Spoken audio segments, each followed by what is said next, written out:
Welcome to the Football Parliament podcast, your one stop destination for all your football debates, discussions, and opinions. Today I'm joined with the Real Madrid supporter Manish and a Barcelona fan, Anshuraj Pal, and we are going to discuss La Liga transfers. So, how are you guys?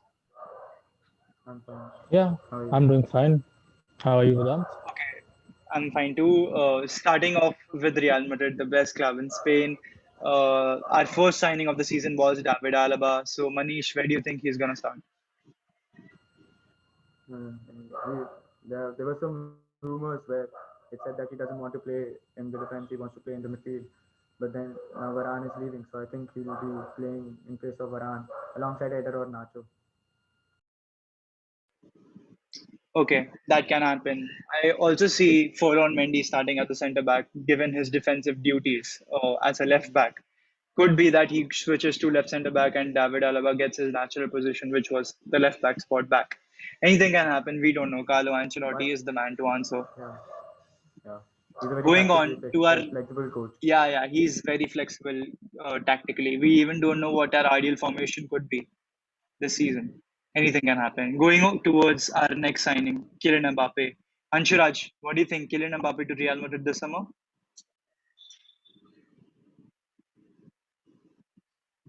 I think it's Your very mic. unlikely that Mbappe will move to Madrid this season, considering Madrid are not looking to spend a huge amount of money this summer on transfers, given that they are, building the new Santiago Bernabeu. Also, I think Real Madrid's most immediate priority is a centre back. So I think most of their funds, which they have allocated for transfers, will go in that department rather than a forward, which is not their immediate necessity. But I can see Fair point, Mbappe moving on Manish. a free next summer. I don't think I Nasir don't. Al Khalifi will let that happen. I mean, he's a big So businessman kind of a so guy. next year, If Mbappe has to join, it will be this season or he signs a PSG contract. Manish, what do you have to say and about this? yeah, that's it. So next year, Mbappe's contract is expiring. So I don't think Khalifi would let Mbappe leave for free. So there are chances that he might join us this year. It's unlikely, but then it's likely. There's a 50-50 chance, 100% sure. Yeah. But given the project PSG are building, I'm pretty sure PSG have a very strong project. They have Wijnaldum, Hakimi, now even Sergio Ramos alongside and Donnarumma. So given the project they have and they're thinking of building the team around him, could be that Mbappe would love to stay because PSG are We're very not close to winning sure. the Champions League. We're not sure that they're going to build a team around him and Neymar. We're not sure about that. Yeah, that Move can on. also be said. Going But towards the Mbappe might next. try to force a move to Real Madrid, considering it's his dream to play for Real Madrid. Yeah, So you if never he know. has to force out a move, it's this season or it's never. Because after that, Khalifi won't let him leave on a free. Either he has to sign a contract or it's this season for 100 million or whatever the price is. Going towards our next move, Pau Torres to Yeah, Real just Madrid. 1 minute. Manish, I read somewhere that from the funds we'll be getting from Varane, like I get 50-60 million, and then we have 120 million in bank in cash. That's what something I read. 140, So 140 million. with all that money, 140 million. Yeah, so we'll be going all in with that all that money for Mbappe. So that's what I read somewhere. I don't know how true that is, but there is possibility that this might happen. Okay, going towards our next move, Pau Torres to Real Madrid. Anshuraj, what do you think about this possibility happening?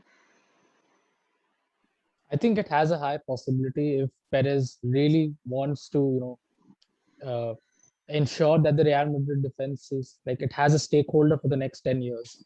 Pau Torres is a good option for the future, and he can be a replacement or a substitute for David Alaba as well, considering that he's a left-footed centre back and he can learn under David Alaba and become one of the best centre backs in the world as well.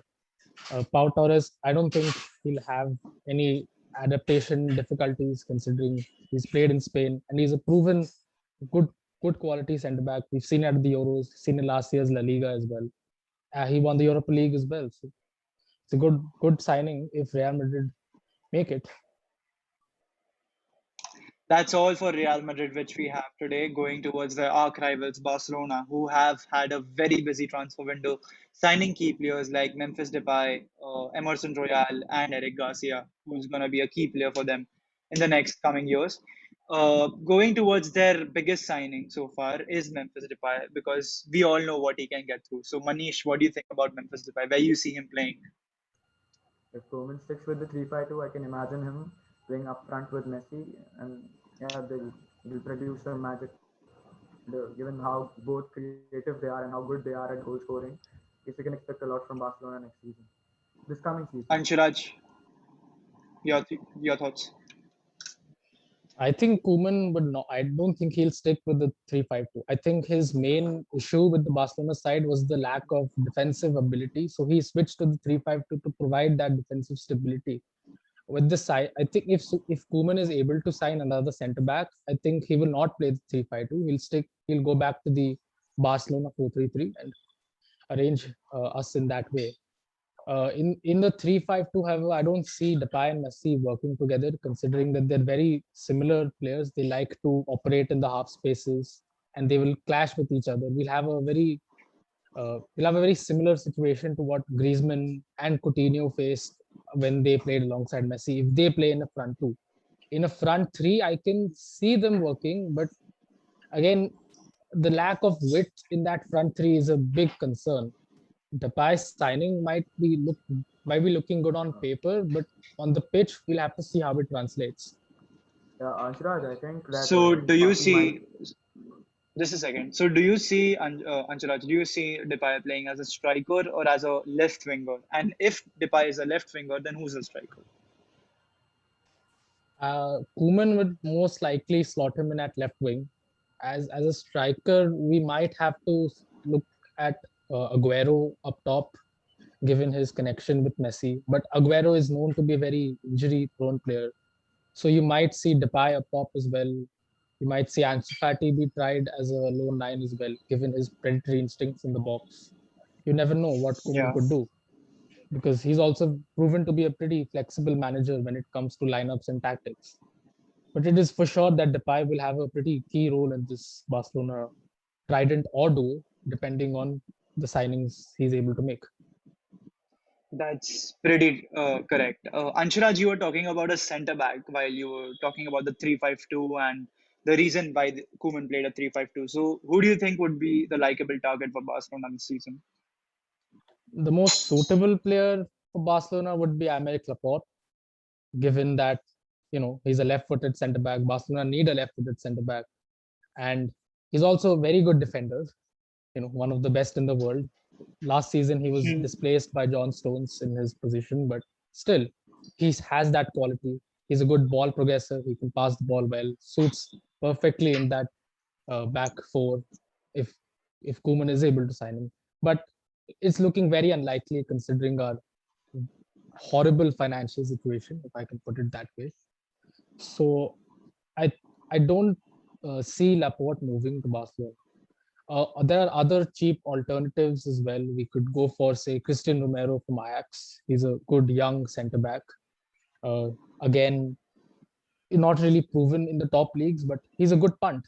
He's not going to be very expensive. Barcelona may be able to afford him, but let's see what Laporta has in mind. Manish, any chance of Umtiti or Lenglet's career revival? I think Lenglet might end up reviving his career. Umtiti, I guess even Barca's given up on him, and there were rumors that they'd asked him to leave, and then he denied. He said he won't leave until his contract is over or something like that. Okay. Now going on towards Atletico Madrid, the third biggest club in Spain. Their first signing was De Paul. Manish, you have the floor to talk about him. Yeah, so DePaul is a very creative player, and in a side like Atleti, the last season we saw they played uh, better football compared to the earlier years. They had a proper striker this time, a proper goal scorer, Luis Suarez, and then they scored as many goals as us. So with the addition of Rodrigo De Paul, who's a very creative player, so I can see Athletic being dangerous. And like as you know, De Paul has been very he's topping the charts in the creative stats of Syria. Chances created, the passes into the final third and all that. So yeah, So, Anshuraj, as we've seen Rodrigo de Paul joining Atletico Madrid, does that mean an exit for Joao Felix from Atletico Madrid? Because the position where he wants to play is not there at Simeone's Madrid. So, what do you think about that? But there are lack of suitors for Joao Felix. Considering Joao Felix, I don't know where will he move. Manchester City don't really look like signing another, like a false nine-esque player. Manchester United are in the hunt for a proper striker, if not a defender or a centre defensive midfielder. So there's a lack of suitors for Joao Felix. That type of player role, like a number 10 slash number 9, not a lot of big clubs in Europe are looking for them. So I don't know where will he go. I think it's in his best interest to stay at Atletico and evolve his game in that way so that he can get a place to fight for that starting spot, considering Luis Suarez will turn 35 next year. So I think Yeah, it's worth the wait for Joao Felix to stay there. And it's better for him to stay there, in my opinion. fair point. uh, Another very talented and an experienced midfielder is linked with Atletico Madrid. He is also one of England's captains. Jordan Henderson is linked for a move with Atletico Madrid. Manish, what do you think about this move? there is, I guess, a 30% chance of this move happening. But then again, he's he's a CDM and then he's a central midfielder. So I don't know how he'll exactly fit in over there. So, but there are chances of this happening. But yeah, and also for Joao Anshiraj? Felix, he can play up front with Luis Suarez. Like Yeah, but the two, Atleti are not likely to play a front two. They generally line up in a front three. They've got Angel Correa too, and he's had a Yeah, great season. Korea is a versatile player. He can play on the left flank as well.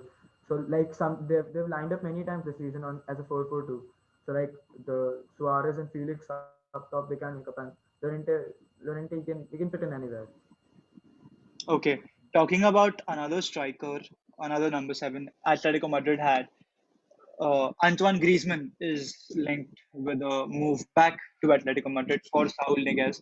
Anshuraj, you are a Barcelona fan. What do you exactly feel about this move?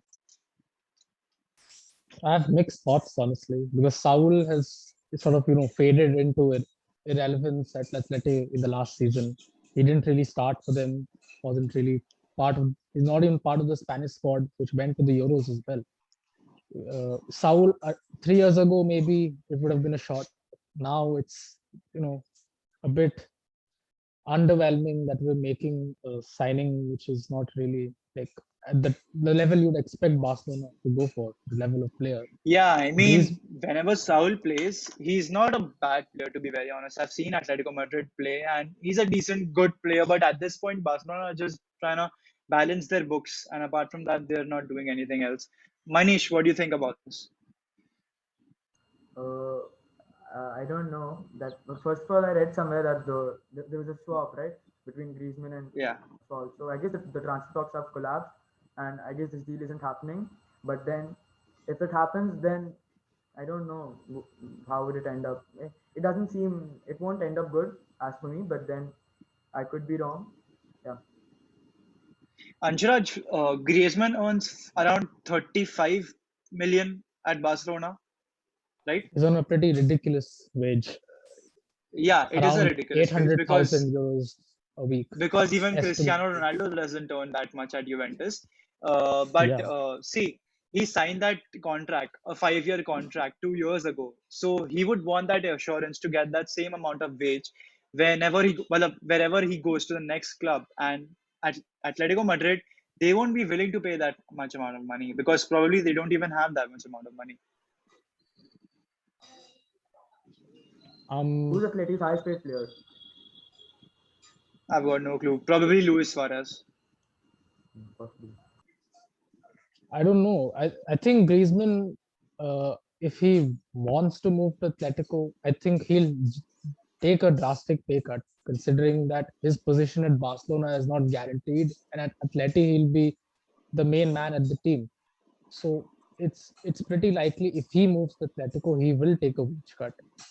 But his future at Barcelona looks pretty bleak considering our financial situation. And Laporta has taken, he's made like Griezmann the sort of, what do you say, Outcast. the outcast. Yeah, when it comes to the Yeah. financial situation. But where would, if he goes to Atleti, then where would he fit in? Like in the 4-4-2, or will he play up top with Suarez? Is that what you have in mind? Anshuraj, Vedant? I Yes, think yes, of Simeone course, might of switch course. to a front two if Griezmann returns. No, because this season See, Atletico many Madrid, we've times they've always played in a seen them playing 4-4-2. with two. With Atletico Madrid, we've always seen them playing with a cam and two strikers up front, mostly under Simeone. So I honestly don't know. Probably a change of formation, a change of tactics. If Griezmann arrives or what happens, we honestly cannot really predict that happening. Anyways, that was the video for today, guys. La Liga transfers. I hope you all enjoyed it. Keep on liking that thumbs up on that video, on this video. Subscribe to our channel. That is the video for today.